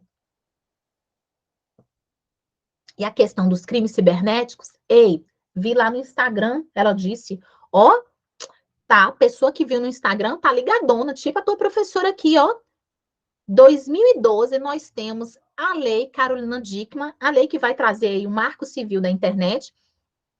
A Carolina Dickmann teve algumas fotos íntimas vazadas na internet, e aí isso gerou toda uma discussão que mais adiante vai culminar na Lei Geral de Proteção de Dados, tá? Então, a questão do crime cibernético, que é a nossa proposta dessa semana, está super, hiper, mega dentro dessa questão da preocupação com a segurança digital, inclusão digital, letramento digital, tá bom? Tá aqui dentro. Os impactos da tecnologia no mercado de trabalho, já falei tanto sobre isso daqui, né? A reinvenção do trabalho a partir das novas tecnologias, Lei Carolina Dickmann. E lei de cotas, lógico, lei de cotas em 2012 determinou que 50% das vagas das universidades deveriam ser destinadas a determinados públicos que vinham de uma ausência de atendimento de direitos que é histórica, como, por exemplo, as cotas para negros nas universidades. Um projeto que, assim, sempre gerou uma polêmica, né, um ciúme até por parte de muitos indivíduos, mas que tem toda uma justificativa e de um atraso histórico. O que acontece? A lei de cotas também está aniversariando, tá? Também está aí forte e firme, aniversariando para a gente dentro da regulamentação, a última regulamentação dela, que é de 2012. A lei de cotas vai falar especialmente sobre o acesso à educação, tá? Uma educação mais igualitária. Vai falar de racismo também, que é uma questão importante, que a gente vem travando aí. Todo dia tem uma notícia de alguém que sofreu racismo, é ou não é? Né? Então, lei, esses marcos aí, gente, eu fico pensando que pode ser que tenha alguma coisa aí que vai chegar à proposta de intervenção, perdão, a proposta de produção, porque hoje ela não é seca mais, né? Ela, assim, ela vem com vários termos, deixando o tema bem afunilado. Bem, assunto e recorte temático. Assunto, gente, é a ideia geral. Por exemplo, acesso à informação como direito no Brasil. Acesso à informação como direito no Brasil tem a ver com essas perspectivas aqui, ó. Lei Carolina Dickmann, Lei de Proteção de Dados, por exemplo. Bem, isso daqui, qual que é o assunto? Informação. E qual que é o recorte? Acesso à informação como direito no Brasil. Eu preciso retomar todos esses termos dentro do texto. Desemprego e endividamento no Brasil também é importante. Por quê? Por causa do cenário justamente da ausência de postos de emprego. A ausência de postos de emprego ficou ainda mais clara, mais explícita nesse momento da pandemia.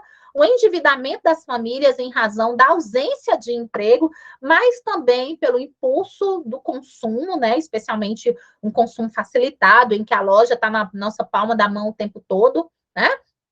E, gente, aproveitar para falar uma coisa sobre essa questão do desemprego e endividamento. Tem várias leis do primeiro semestre falando sobre ofertar. Como é que fala, gente? Que é consignado? Empréstimo. Empréstimo consignado. Aumentar a margem para as pessoas darem conta de conduzirem as suas vidas. Basta ver também os auxílios emergenciais que foram feitos com o intuito de colocar dinheiro, né, fazer a economia circular um pouco, isso é importante.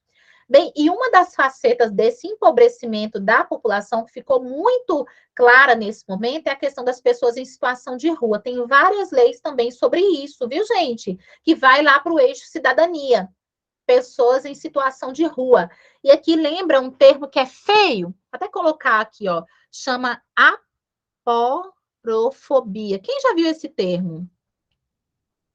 Aporofobia. Aporofobia, pessoal, você sabe o que é? É o horror ao pobre, tá? Pessoas em situação de rua, elas vivem essa aporofobia, ó, na pele o tempo todo. Elas chegam próximas ali a um restaurante, as pessoas estão comendo, rapidamente vem o dono do restaurante, vem o garçom para tirá-las daí, mas a própria sociedade, os indivíduos se sentem incomodados, certo? Então, tem uma discussão muito relevante aqui também, que é, logicamente, vai a negação de direito, vai a ausência de um Estado que cuida dessas pessoas, vai a própria consciência popular, porque tem gente que está na rua, não é somente porque não tem casa, porque o direito à moradia está na Constituição. tem gente que não é em razão disso, tem gente que é porque tem problemas familiares, por exemplo, uso de drogas e tantas outras coisas que vai levar essas pessoas a essa condição. Participação feminina na política. Esse tema aqui eu achei super relevante e estava lá numa das descrições, né, da página do Senado. A participação feminina na política teria total relevância nesse momento, mas há pouco tempo cobrou-se, né, a questão da participação das mulheres na ciência, né, nas ciências relativas à saúde. Então, aqui é a feminina mais no sentido de política por causa do quadro eleitoral, né? E é lógico que a discussão é aquela questão do patriarcado e de ausência de representatividade, é isso que você vai discutir. Patriarcado, que faz com que pareça que aquele lugar não é para a mulher, e também a ausência de representatividade, já que a gente tem poucas mulheres ainda ocupando esses lugares, né? Entendendo que política é para a sociedade, não é para gênero A ou B. E aqui, amo essa proposta. O papel da escola no enfrentamento à violência doméstica. Olha quantos eixos aqui. Escola, violência doméstica. O papel da escola, a função da escola ao enfrentar a violência, mas não é qualquer violência, a violência doméstica. É lógico que isso aqui tem a ver com acesso à informação, capacitação dos próprios professores, rede de apoio com psicólogos, casa de apoio, a presença constante do conselho tutelar, não é mesmo? E, lógico, o esclarecimento para evitar o silêncio sobre esse tema. Aumento dos crimes cibernéticos no Brasil. A colega me perguntou aí se eu acho possível ou estou achando mais possível que tudo. Aumento dos crimes cibernéticos no Brasil. Nós vimos, gente, desde assim, o estelionato amoroso, inclusive, de muitos indivíduos que apareceram na televisão falando várias vezes, inclusive tem um documentário na Netflix sobre isso, de um sujeito que ele convence mulheres e dá o golpe nessas mulheres, mas assim, desde coisas simples como clicar num link que é criminoso, como o roubo do nosso perfil no WhatsApp. O meu mesmo já aconteceu isso há pouco tempo. Postei aqui no status falando, gente, olha, estão pedindo dinheiro aí, não sou eu, não. Eu até estou precisando, mas não sou eu, não. Então, aumento dos crimes cibernéticos é uma coisa importante, vocês vão ver daqui a pouco que tem várias leis sobre isso, gente, tá? Prática de crimes contra a honra nas redes sociais, ó. Crimes, não é qualquer crime, contra a honra e nas redes sociais. Esses termos têm que ir voltando ao longo de todos os parágrafos. O que são crimes contra a honra? Discriminação, qualquer tipo de injúria, qualquer tipo de ação que fira a honra do outro, pela cor da sua pele, pela sua condição corpórea, por uma debilidade mental, enfim, qualquer coisa que configure bullying na internet, que é o cyberbullying, né? Que configure qualquer discurso de ódio na internet. E educação para a cidadania em discussão no Brasil, mas nessa pegada mesmo de que dos direitos, né? Quais são os entraves que a gente tem para uma educação verdadeiramente cidadã? Logicamente, temos uma dificuldade em compreender, na verdade, o que é o termo cidadania, temos uma sociedade polarizada e faltam ações educativas voltadas para isso. E risco das novas faces do tabagismo, né? O tabagismo na juventude, aqui envolve juventude e mais a perspectiva da saúde. Foi o tema aí do nosso simulado, né? Lei. Pensa aí. Ai, meu Deus, Daniela falou que se eu observar, sempre vai estar ferindo um direito. Falei. E aí, eu vou te dizer o seguinte. O artigo 5º e o artigo 6º da nossa Constituição, eles são, assim, aquelas bases que não tem como tirar de você de que seu argumento é bom, se você sabe trabalhar. Você não vai deixar lá só de enfeite, não, pelo love de God. Mas olha só, de acordo com o artigo 5º, nós temos alguns direitos que são fundamentais, são chamados direitos pétreos. Eles não podem ser removidos, eles não podem ser retirados do cidadão, ok? Quem é que fala sobre esses direitos? Faz um condensado deles, que é lógico que toda a Constituição vai tocar nesses direitos.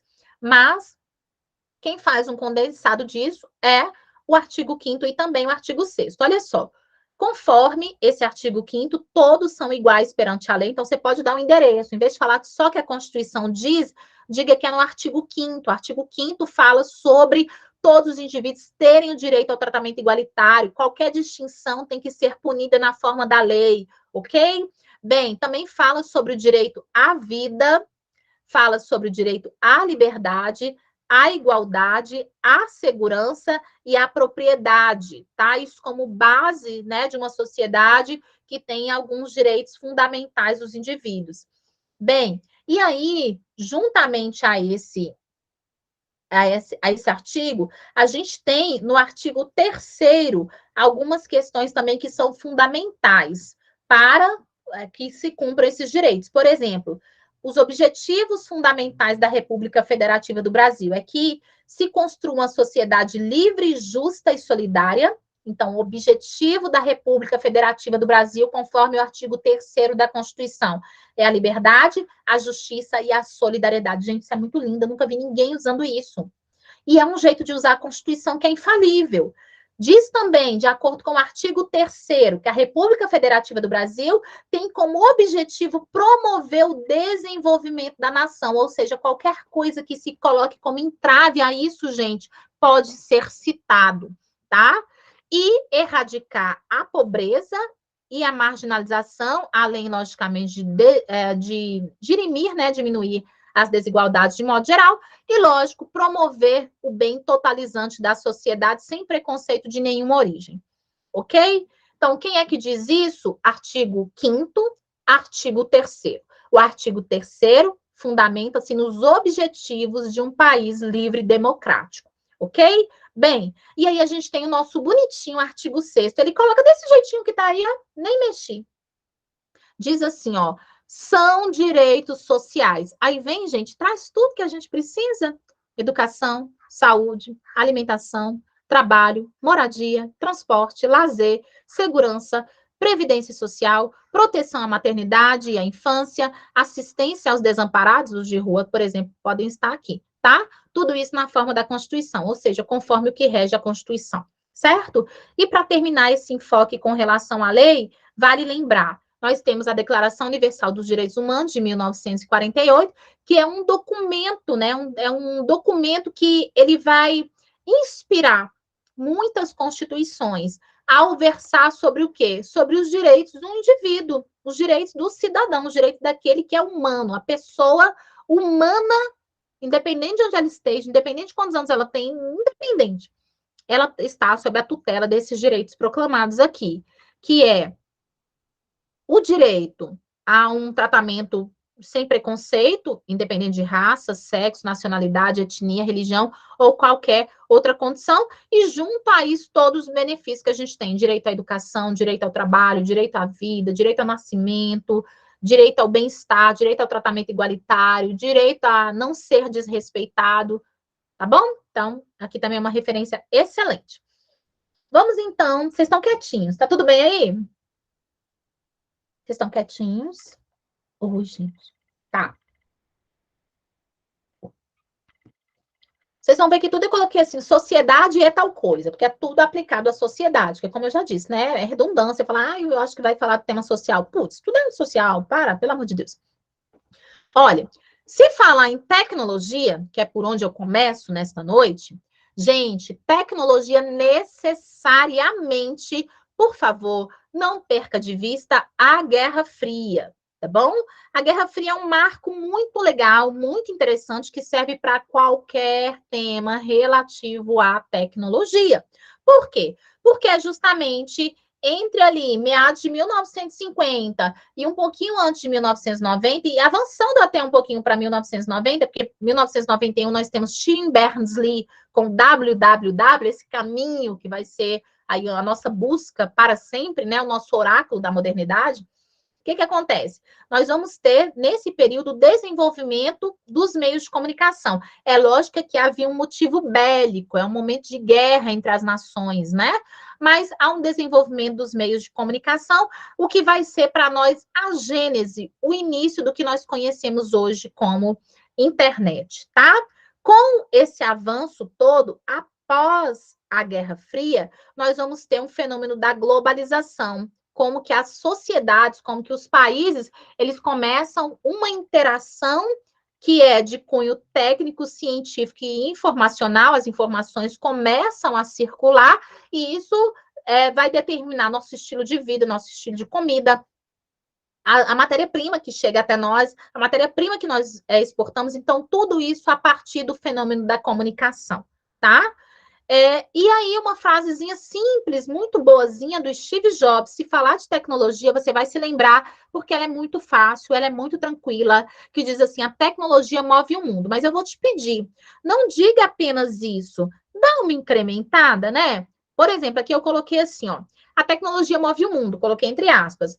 Quem diz isso foi o magnata da tecnologia, Steve Jobs. Você pode colocar assim, a tecnologia move o mundo. Ponto final, continue na frente.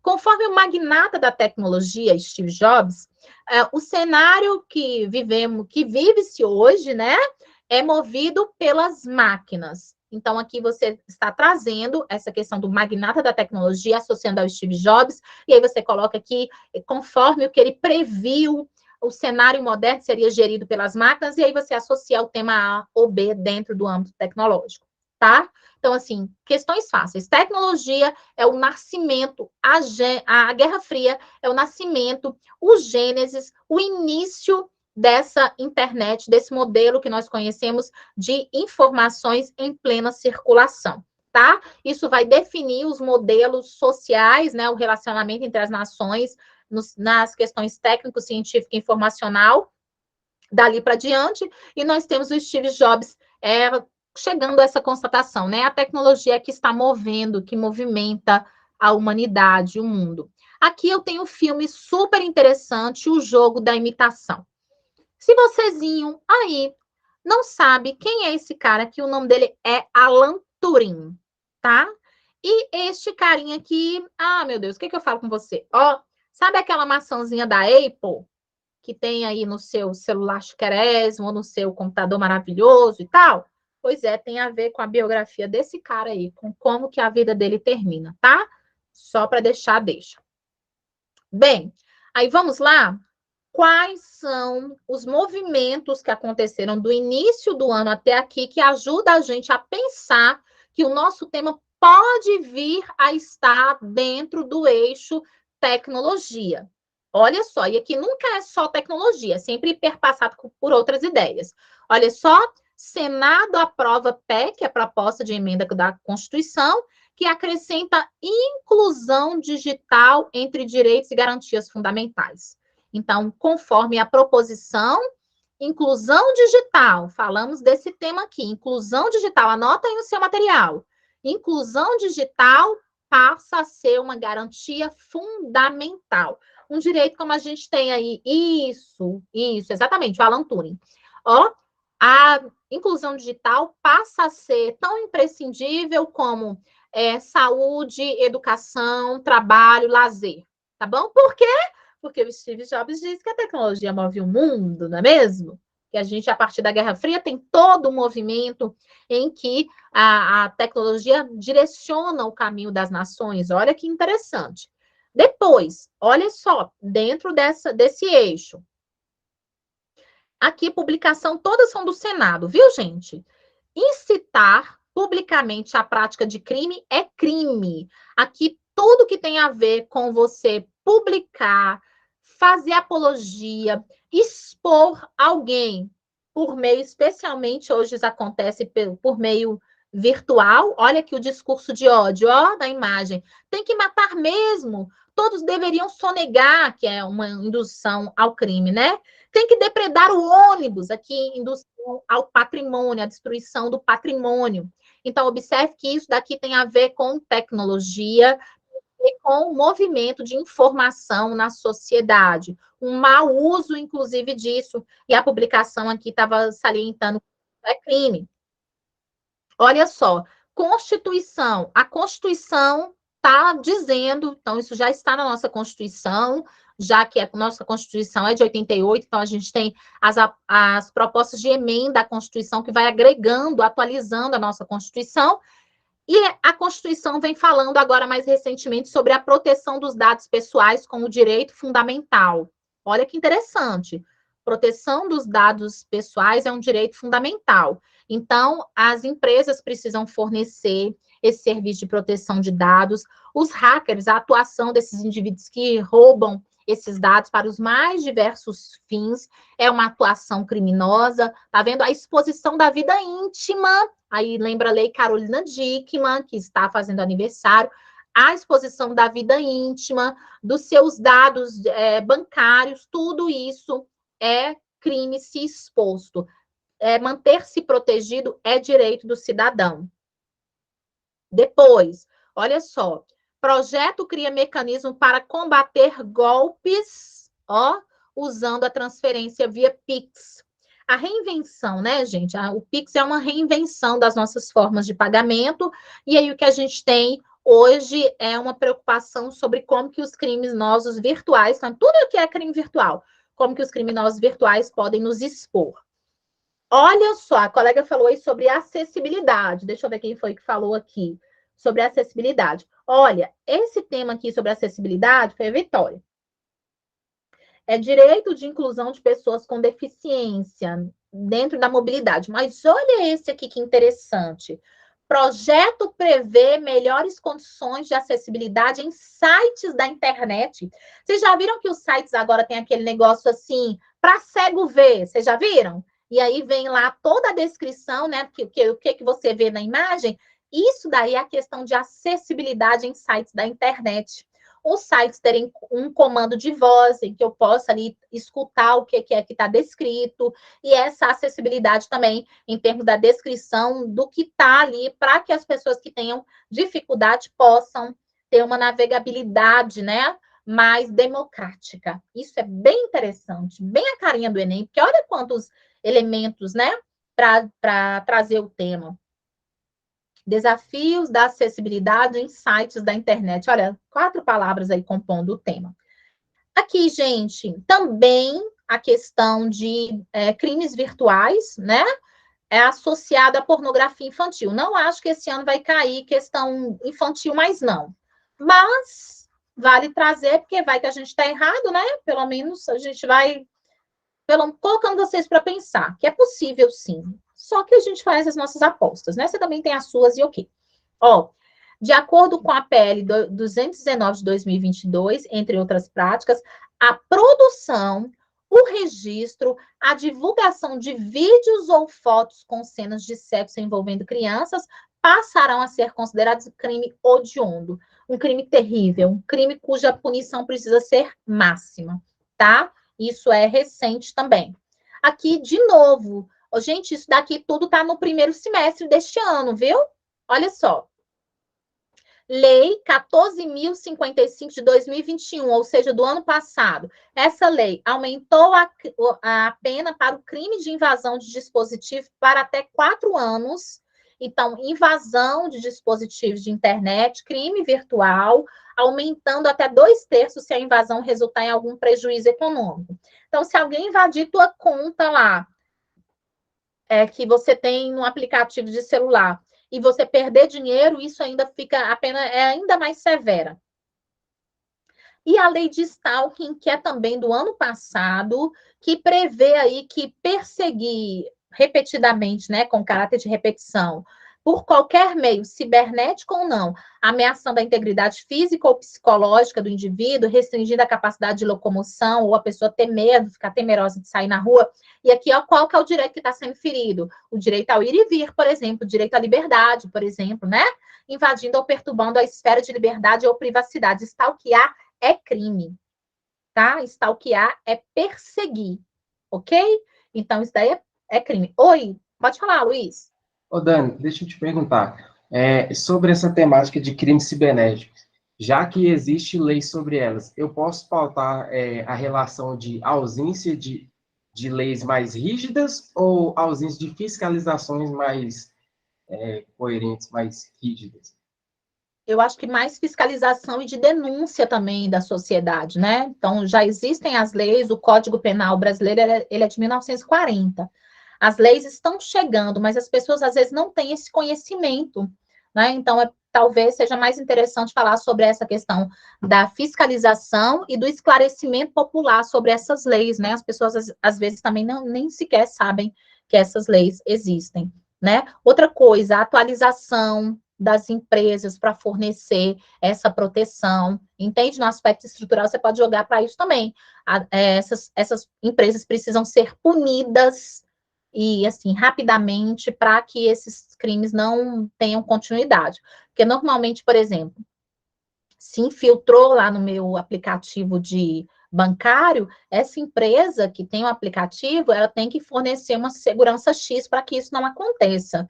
Então, também responsabilizando, né, essas empresas para que elas invistam fortemente em segurança digital. Ok?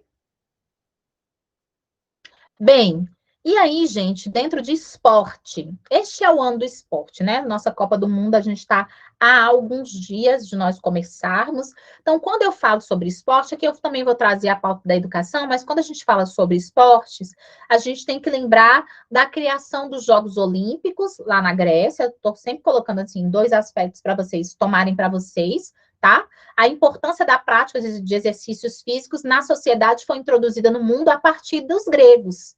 Então, os gregos, eles são aí, o espaço nascedouro dessa preocupação com os jovens, com a prática esportiva, atlética, você pode fazer essa menção.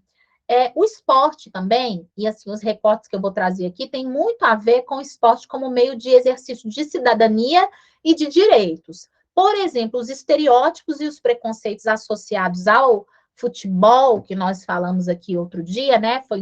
Deixei mais para vocês produzirem mais uma abordagem muito rápida e rendeu textos muito ricos. Nós temos que lembrar que, por exemplo, o futebol ele está associado até por demais ao estereótipo machista, né? Que faz com que outros indivíduos que tenham uma orientação não normativa, no sentido de heterossexualidade, eles são e se vejam, né? Por isso, alguns nem sequer saem do armário, como se diz. Eles permanecem ali no silêncio. Então, falta representatividade, porque os indivíduos têm muito medo dessa represália. Então, o esporte também é uma forma de desconstruir estereótipos.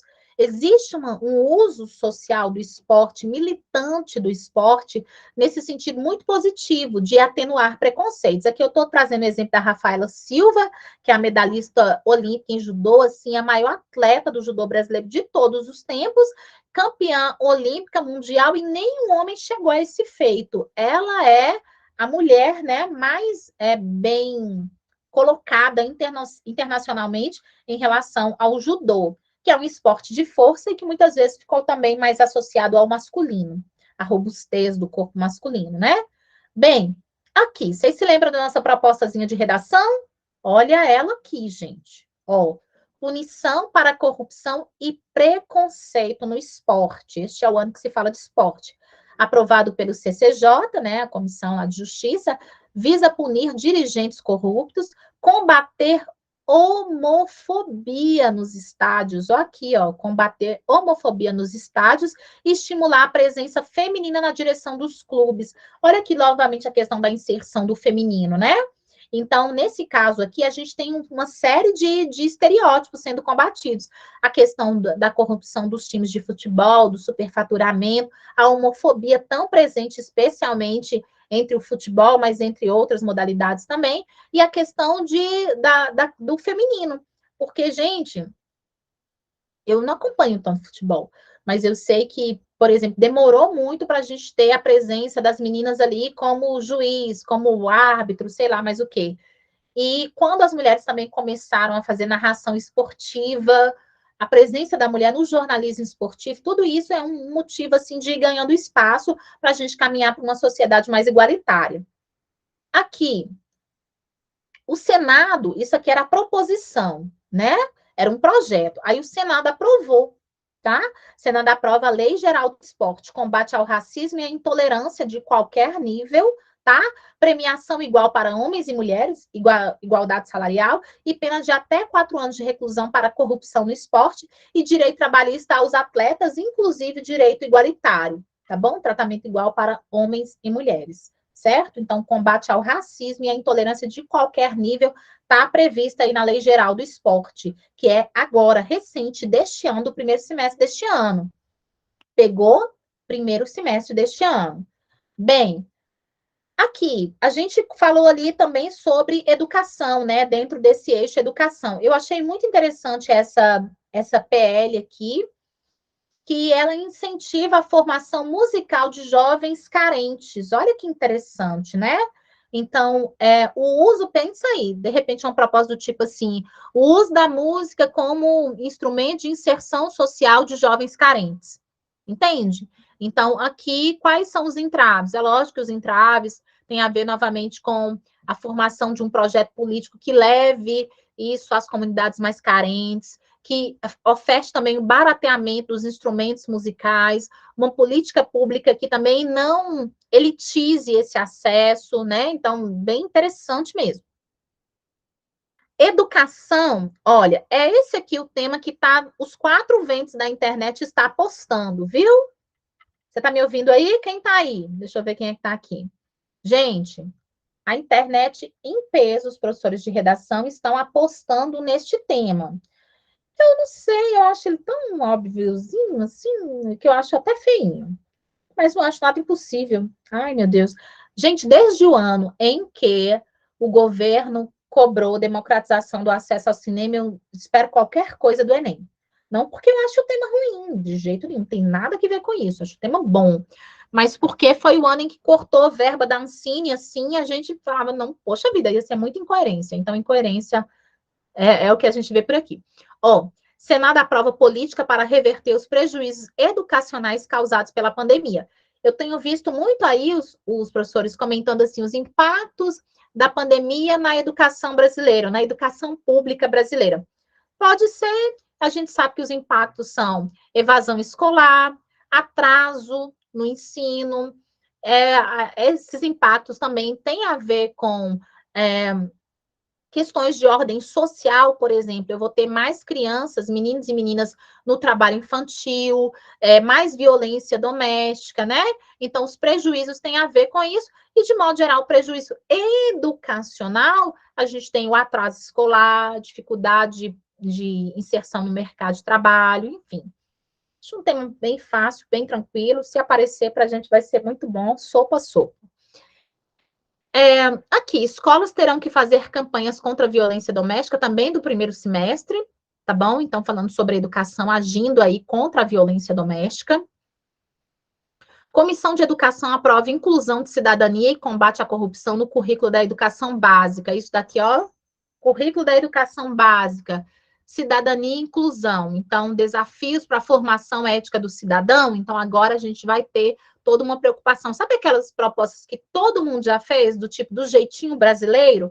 Esse tipo de proposta aqui, a preocupação com a cidadania, com o cumprimento dos direitos, o combate à corrupção, vai nessa noção. Educação básica ali com os meninos desde pequenos. E aqui, gente, eu deixei para vocês, inclusive para vocês anotarem essa frase aqui da Ruth Rocha, perdão, que é uma autora infantil, todo mundo aqui já leu Ruth Rocha. Eu mesma não a conhecia de cabeça. Eu acho o raciocínio bem óbvio, bem tranquilo, mas assim, a Ruth Rocha é uma autoridade. Eu deixei para vocês anotarem. Leitura, por favor, anote. Leitura, antes de mais nada, é estímulo, é exemplo. Quem diz isso? Ruth Rocha, escritora, né, de literatura infantil no Brasil. Leitura, antes de mais nada, é estímulo, é exemplo. Isso aqui tem tudo a ver com o papel da família no incentivo à leitura. Aqui no curso a gente falou sobre a questão da leitura, numa luta travada aí com a competição digital, né? Então, antes de tudo, de preocupar com os aparatos digitais, leitura é exemplo. E aqui eu deixei até uma partezinha da publicação lá do Senado, do Instagram, ó, a lei número 10.402/2002, essa lei está aniversariando este ano. A lei que fala sobre o livro infantil, preocupação com a leitura, gente, isso aqui é legal demais. Porque se cair leitura, deixa eu falar uma coisa, se cair leitura, você vai enviar para mim um Ferrero Rocher aqui na minha casa, viu?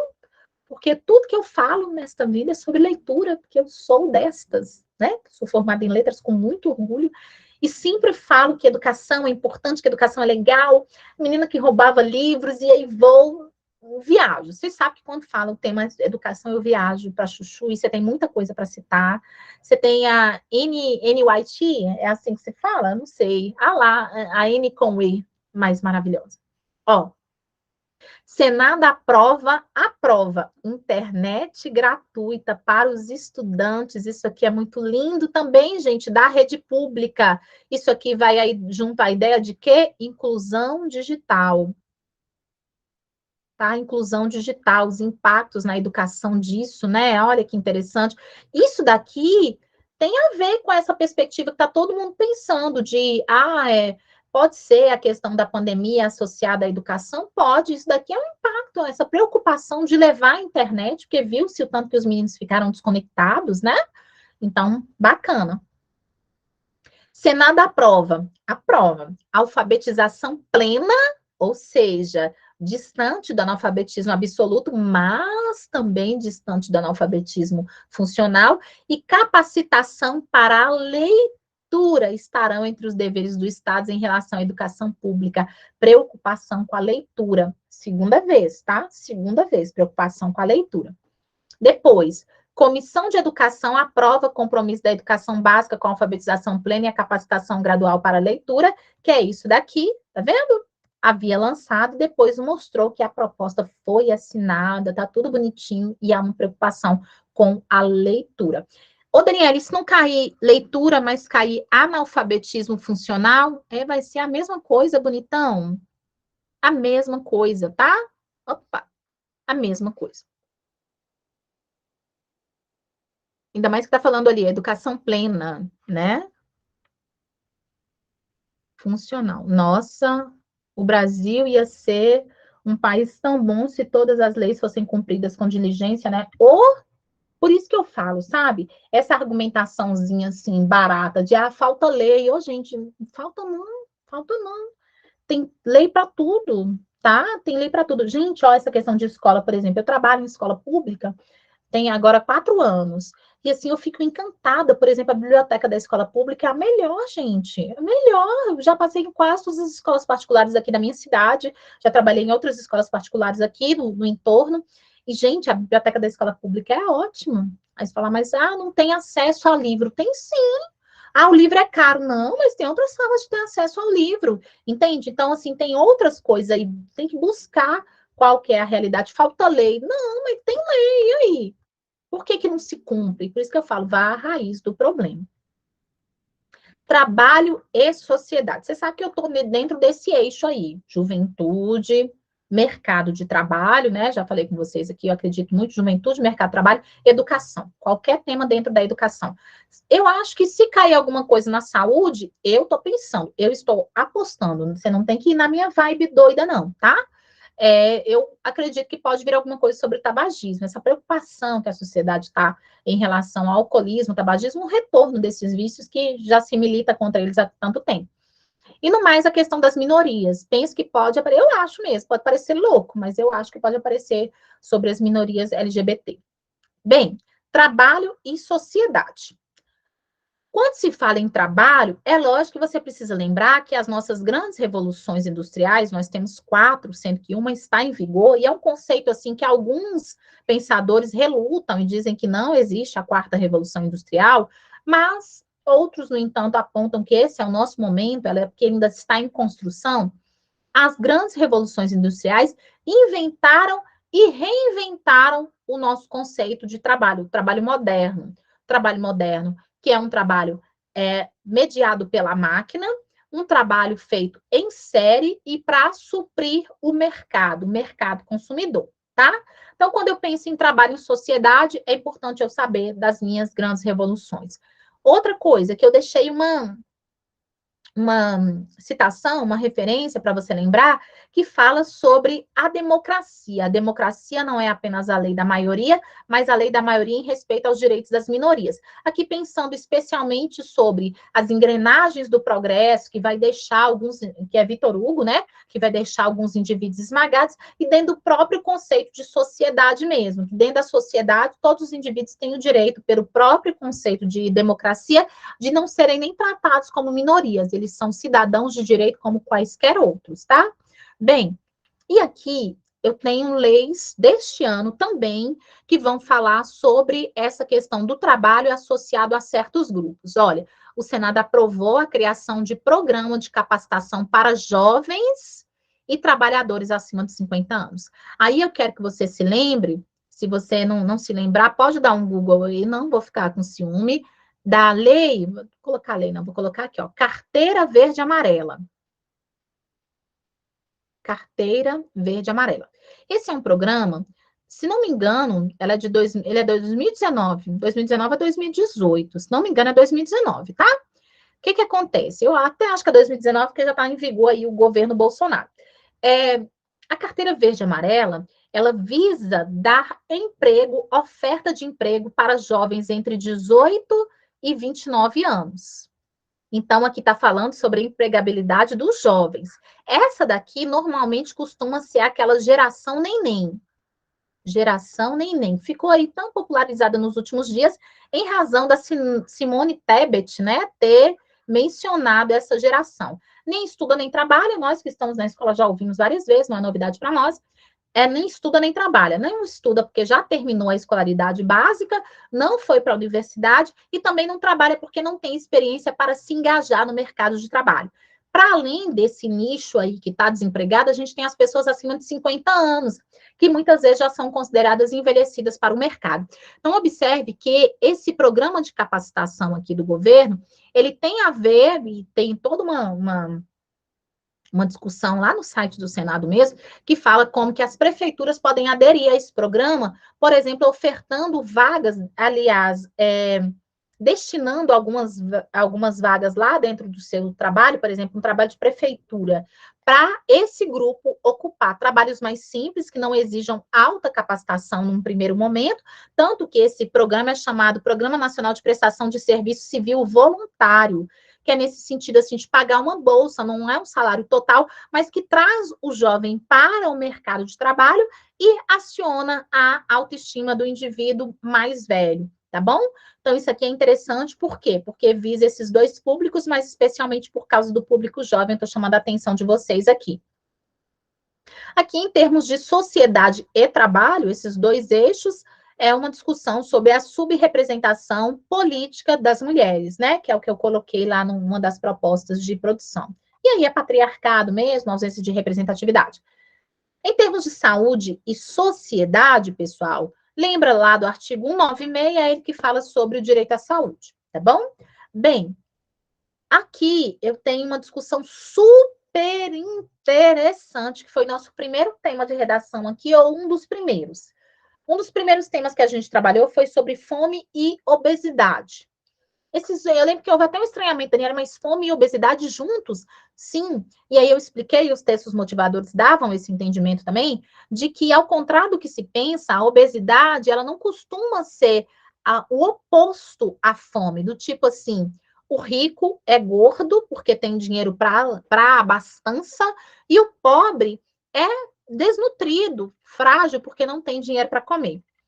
Na verdade, o engordamento, a obesidade é um reflexo também de uma carência nutricional. Isso aqui é super interessante, porque nós vimos os índices de obesidade também sendo elevados no período da pandemia. A obesidade gera gordofobia, a obesidade é um fator para bullying e a obesidade é um fator para adoecimento. Era uma das comorbidades aí dentro do período da Covid, viu? Então, dentro das temáticas relativas à saúde, a temática da obesidade pode vir como um contraponto à insegurança alimentar severa. Em vez de ficar pensando, vai falar de fome, talvez não vá falar de fome, mas vai falar sobre carência nutricional nessa perspectiva, tá? Então, olha só. Aqui, combater a obesidade e a diabetes. Para combater, a Comissão de Assuntos Sociais aprovou a criação de uma contribuição de intervenção no domínio econômico de 20% a ser cobrada sobre bebidas açucaradas. O projeto agora será votado pela Comissão de Assuntos Econômicos. Então, tributar, né, aumentar o tributo sobre os refrigerantes, ou seja, eles vão ficar mais caros para que as pessoas consumam um pouco menos, né? Aqui, também aí no Instagram do Senado. Você sabia? Pessoas obesas também têm direito a atendimento preferencial, porque é lógico, é um corpo que se cansa mais facilmente, às vezes já tem outras doenças ali, então atendimento preferencial, inclusão de pessoas obesas, que aí essa questão é interessante, gente, que a obesidade, ela não pode estar dentro do viés romantizado, que às vezes é o que se critica, por exemplo, da moda plus size, achando que o corpo gordo é sempre belo. Ei, o padrão gordo é um padrão corpóreo como muitos outros, e tem que ser visto assim.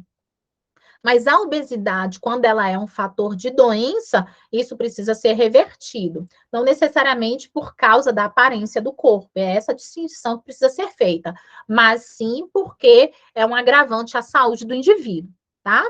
E aqui mais uma lei, ó, Lei 13.714 de 2018, não é uma lei tão recente, mas ela veio sendo lembrada também aí pelo Senado. Garante assistência integral à saúde, inclusive com fornecimento de medicamentos, a pessoas em situação de rua.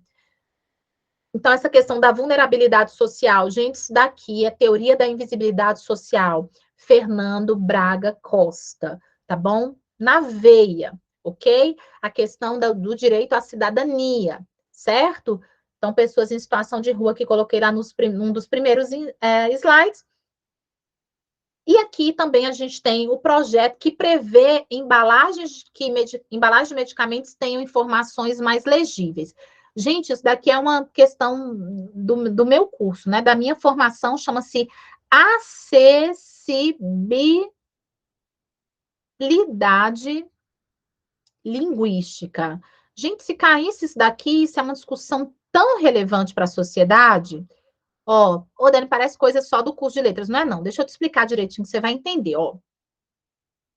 A embalagem de medicamento, a embalagem dos produtos no supermercado precisam, a partir de um certo tempo agora, deste ano, elas precisam ter uma escrita legível, no sentido do tamanho da letra.